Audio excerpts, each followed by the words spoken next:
Oke, kembali dengan saya Tangkas. Saya ingin mengomentari bahwa video terakhir saya itu banyak netizen yang berkomentar bahwa statement saya itu untuk saat ini belum cocok saya keluarkan karena timnas kita belum masuk round 4 karena ada Cina dan Jepang yang akan menanti kita di pertandingan selanjutnya. Nggak apa-apa, itu namanya pemikiran orang ya. Saya sih oke-oke aja sih, tidak masalah.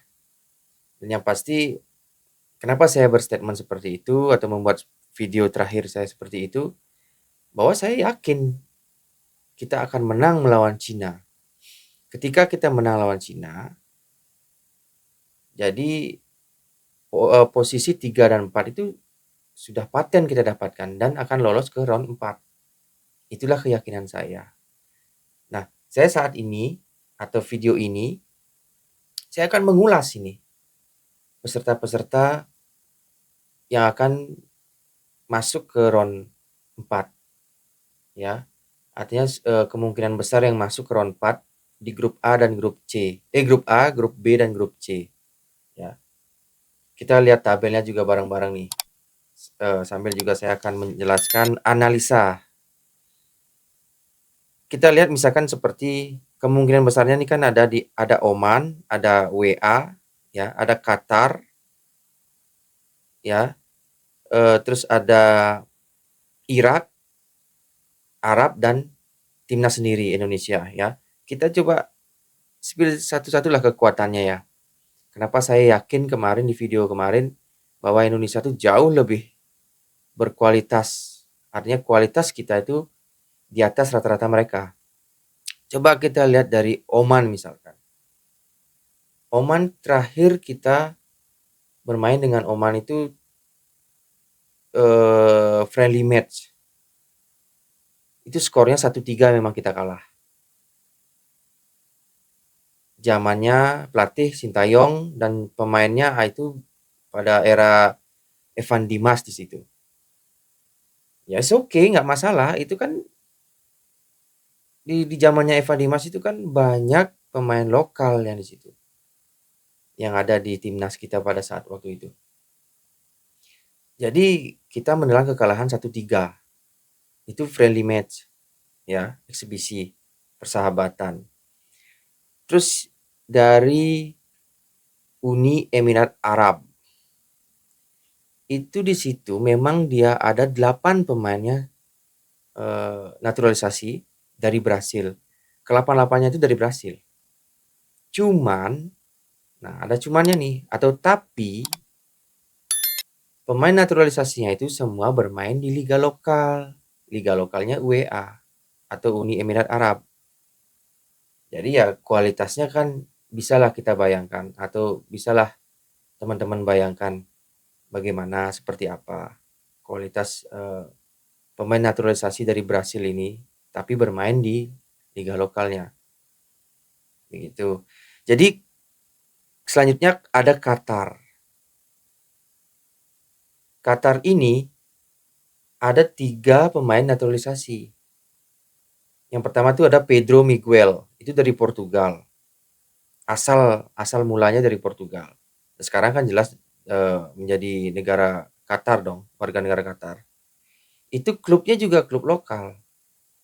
Klubnya itu Al Sadd di Liga Qatar. Terus ada lagi Ed Milson Junior yang kelahirannya orang tuanya itu Belgia Brasil. Klubnya juga ada di Liga Qatar. Nama klubnya itu Al Duhail. Jadi masih dua orang ini masih masih di liga lokal. Nah, yang terakhir ada Lucas Mendes. Ini yang mungkin agak keren lah sedikit karena Lucas Mendes ini pernah bermain di Prancis, yaitu di Marseille, Prancis. Dia berdarah Brasil. Tapi saat ini dia bermain di liga lokal Qatar, yaitu di Al Wakrah. Ya. Itu dari Qatar. Ada 3 pemain. Yang menonjol cuma 1, Lucas Mendes, gara-gara dia pernah main di Marseille. Terus kalau selanjutnya ada Irak. Oke, Irak sendiri kita pernah beberapa kali, ya bisa kita bilang sering lah bermain melawan Irak. Yang terakhir, 2 pertandingan terakhir kan kita kalah itu.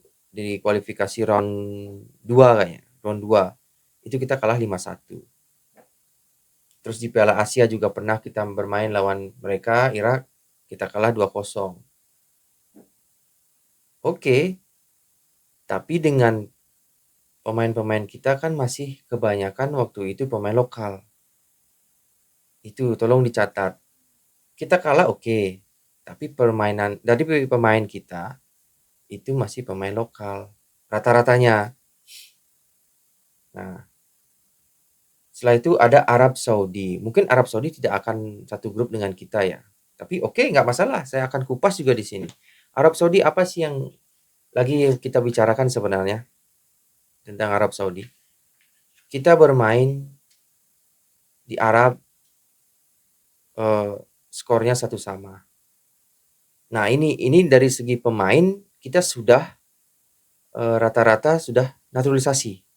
Memang ada sih kalau dibandingkan untuk saat ini ada yang belum bergabung waktu ini. Di waktu lawan Arab di Arab Saudi waktu itu. Cuman kan rata-ratanya itu sudah kebanyakan kita naturalisasi pada saat itu. Kita seri di situ satu sama. Yang waktu golnya syutingannya Orat Mangun tapi kena kakinya Sandy Walsh, itu adalah golnya.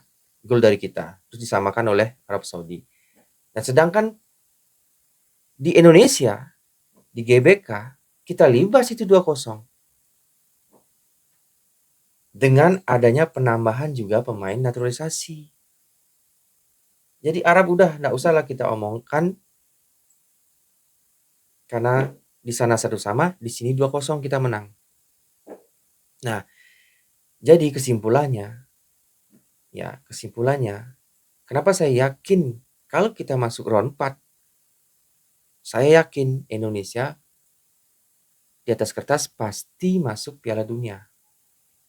Karena saya melihat dari peserta-peserta yang tadi, kemungkinan besar yang masuk round 4 itu.